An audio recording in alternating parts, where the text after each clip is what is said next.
Hello बच्चों, कैसे हैं आप सब लोग। होप आप सब ठीक होंगे और अपने आने वाले में एग्जाम्स की तैयारी जमकर कर रहे होंगे।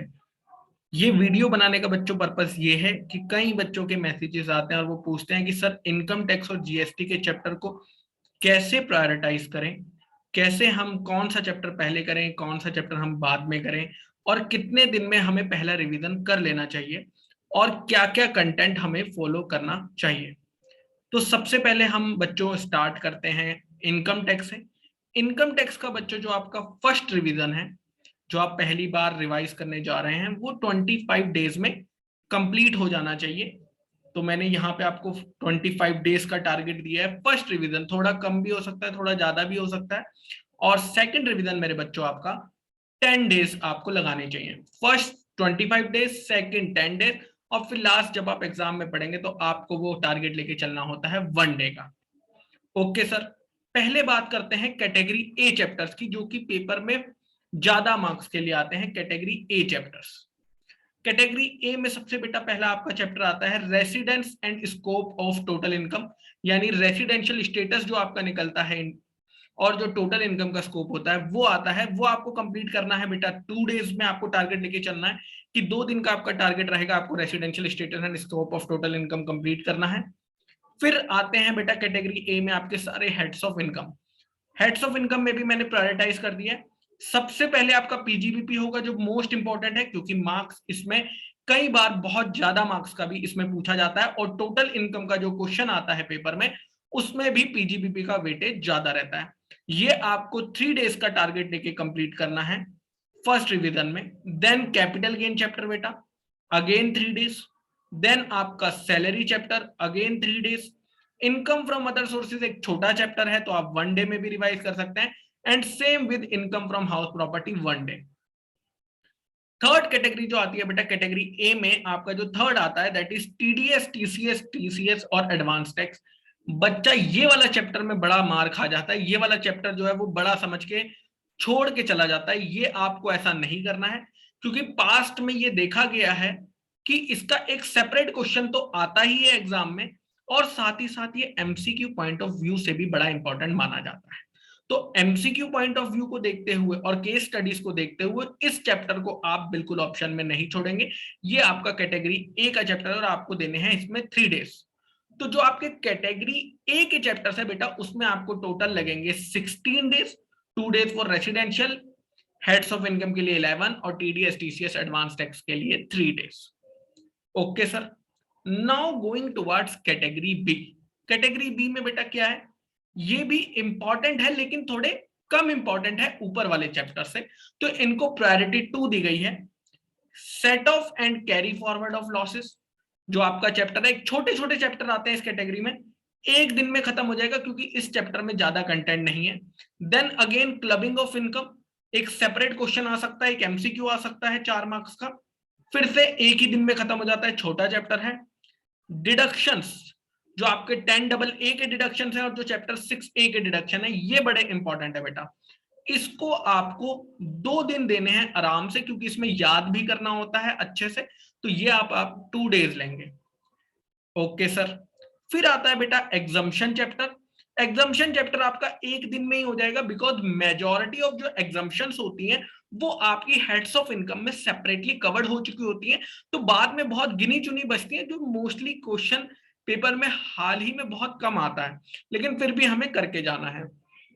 नाउ कमिंग टुवर्ड्स बेटा कैटेगरी सी। कैटेगरी सी बेटा रिटर्न फाइलिंग। रिटर्न फाइलिंग में आप लेंगे 2 दिन। बेसिक कॉन्सेप्ट्स थ्योरी यानी टैक्स रेट्स के अलावा जो आपकी थ्योरेटिकल है कि सोर्सेज ऑफ इनकम टैक्स क्या है, कैपिटल रिसीट्स, रेवेन्यू रिसीट्स, उसमें आप लेंगे 1 दिन। और एएमटी, ये बहुत ही रेयर केसेस में आता है, लेकिन जब आता है तो पीजीबीपी के साथ आता है, इसलिए इसको भी आप लास्ट डे 1 दिन दे के चलेंगे।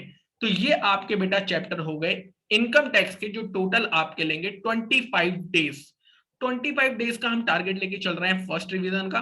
और सेकंड रिवीजन का ऑब्वियसली जब आप फर्स्ट रिवीजन में 25 देंगे तो अगले रिवीजन में तो टाइम कम ही लगेगा, तो ये टाइम बेटा हो जाता है 10 डेज। ओके सर, सेम बेटा स्ट्रेटेजी हमारी जीएसटी के लिए बेटा।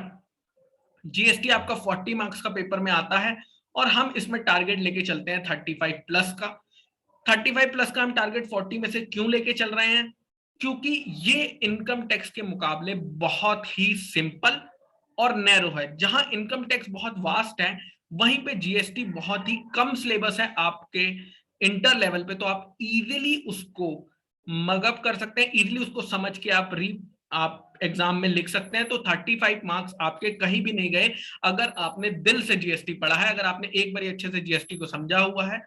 ओके सर, इसको हम कितने दिन लेंगे? इसको हम बेटा रिवीजन में लेंगे 17 डेज लेंगे हम अच्छे से रिवीजन करने के लिए। कैटेगरी ए, कैटेगरी ए की अगर मैं बात करूं तो सबसे पहला बेटा चैप्टर आता है आपका इनपुट टैक्स क्रेडिट। एक दिन पहले ये चैप्टर बड़ा हुआ करता था, लेकिन जब से इसमें से डिलीशन हुए हैं आपके सिलेबस के लिए, तब से ये चैप्टर बेटा छोटा हो गया इनपुट टैक्स क्रेडिट का। अब आपको एक दिन से ज्यादा इसमें नहीं देना है। ओके सर, एग्जम्पशंस, एग्जम्पशंस आप बेटा कैटेगरी ए में 2 दिन देंगे। रिटर्न्स जो है जीएसटी के, इस बार बड़ा इंपॉर्टेंट हो गया ये चैप्टर, पहले कैटेगरी बी में रहा करता था, बट अमेंडमेंट्स की वजह से इस चैप्टर को बेटा कैटेगरी ए में ला दिया गया है और ये आपका एक दिन में खत्म हो जाएगा। सप्लाई चैप्टर एक दिन। नाउ कमिंग टू बात कैटेगरी बी बेटा। कैटेगरी बी की अगर मैं बात करता हूं तो चार्ज ऑफ जीएसटी। कैटेगरी 2 बेटा चार्ज ऑफ जीएसटी, इसमें आपका क्या कवर होता है? इसमें आपका आरसीएम भी कवर है और कॉम्पोजिशन भी कवर है। तो एक दिन आरसीएम के लिए और एक दिन कॉम्पोजिशन के लिए, इस तरह से हमने 2 दिन बांटे हैं। देन रजिस्ट्रेशन चैप्टर, ये भी बड़ा इंपॉर्टेंट है एग्जाम पॉइंट ऑफ व्यू से, इसमें हमने आपके 2 दिन दिए हैं रजिस्ट्रेशन को। फिर time of supply and value of supply 3 days. Tax invoice and e-way bill 2 दिन आपको दिए गए हैं। टैक्स इनवॉइस थ्योरेटिकल चैप्टर है, याद करने वाला ज्यादा है इसमें। टैक्स इनवॉइस ड्यू डेट्स याद करनी है आपको, ईवे की लिमिट याद करनी है आपको, कब होता है कब नहीं इशू करना होता है, तो लर्निंग चीजें इसमें ज्यादा है। कैटेगरी सी में बेटा आपका जीएसटी इंट्रो 1 डे और पेमेंट ऑफ टैक्स 1 डे, तो 2 दिन। तो टोटल आपका 17 डेज का जीएसटी का प्लान रहेगा, जो कि आप इंप्लीमेंट करेंगे अपना जीएसटी के लिए। Okay sir. सर रिवीजन की स्ट्रेटेजी क्या रहेगी? सर हमें स्ट्रेटेजी बताइए ना। बेटा रिवीजन की स्ट्रेटेजी जो रहेगी सिंपल है, आपको 100% सिलेबस अब दोबारा नहीं पढ़ना है। आपको पहले देखनी है समरी वीडियो हर चैप्टर की। आप पहले कोई एक चैप्टर उठाएंगे, सपोज मैंने पीजीबीपी उठाया, मैं पीजीबीपी की एक समरी वीडियो देखूंगा।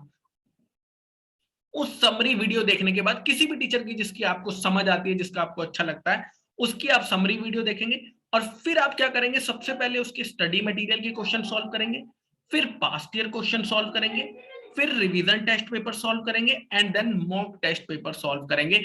ये 4 चीजें जो इंस्टीट्यूट की होती हैं, ये आपकी मैंडेटरी है बेटा आपको सॉल्व करने के लिए। बाकी अगर आप कोई भी इशू फेस कर रहे हैं अपनी टैक्सेशन की स्टडीज को लेके, तो आप इस कमेंट सेक्शन में लिख सकते हैं कि सर मैं ये प्रॉब्लम फेस कर रहा हूं, आप प्लीज हेल्प कर दीजिए, तो हम उस पर भी आपको रिप्लाई कर देंगे। Thank you for today, thank you for watching.